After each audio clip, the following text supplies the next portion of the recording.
Hi there, I'm Davis Tierney, Director of Interpretation here at the Frontier Culture Museum, and we are very excited to have Dr. Morton from James Madison University back out here planting hemp with us for the second year in a row.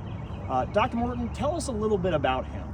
So hemp is a agricultural commodity crop relevant to this part of Virginia. It has been used to produce fiber and seed and among other things for a little bit of, I guess, modern referencing.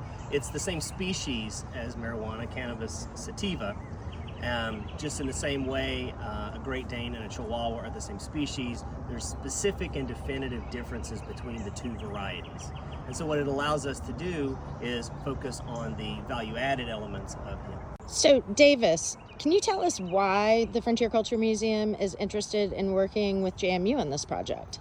Yeah, so historically, hemp is a really important cash crop in this part of Virginia, in the Shenandoah Valley, from basically the 1760s through to the early 1780s. There's a period where the British government is subsidizing the growth of hemp, adding value to farmers to grow this stuff.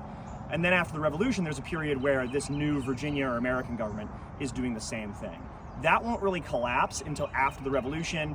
Virginia and the United States broadly downsized their militaries drastically, and the need for this fiber for rope making, for ships and sails and stuff like that diminishes drastically.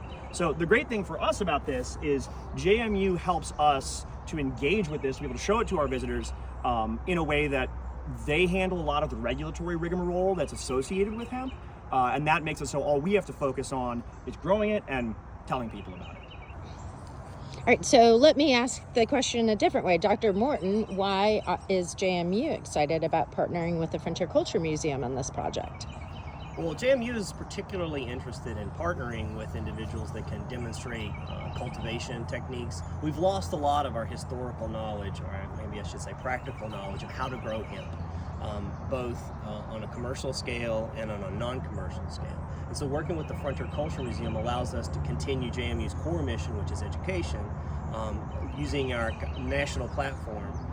Allows us to demonstrate that hemp has historical relevance. It allows us to demonstrate that hemp has larger value, and it can start to push back on the stigma around the crop itself, because there are concerns that hemp could be a significant agricultural benefit to Virginia.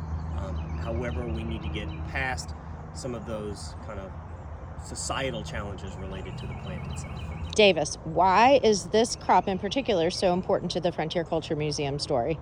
So I think hemp is so important to our story because for a couple of reasons. First off, it gives farmers who maybe don't have high quality soil something that they can grow, because it grows like a weed on basically any soils. Even if their land isn't very good, they can grow this stuff and make a lot of money.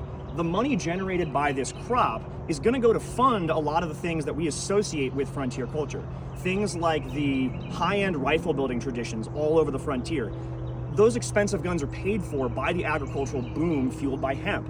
The large numbers of enslaved people brought into the region. Farmers are able to pay for those people because of the money they make on things such as hemp. The architecture we see, the furniture we see, all of these distinct things that are distinct to our region are paid for by the agricultural boom that is in large part fueled by this crop. So Dr. Morton, could you tell us what hemp's used for today? So hemp is used as an agricultural crop for many of the same reasons it was used historically. The primary two purposes of hemp are the production of a animal food grade seed and the production of a manufacturing quality fiber. We can add additional components that come from hemp because of modern chemistry and modern agricultural benefits. One being the use of the interior material, the hurd, as a sorbent material in animal bedding, and then the production of value-added chemical compounds. CBD is an example of that have potential medicinal purposes in the large arc. But the real value for the crop is that it can do a lot of things in a single plant that we use multiple plants for in the agricultural space.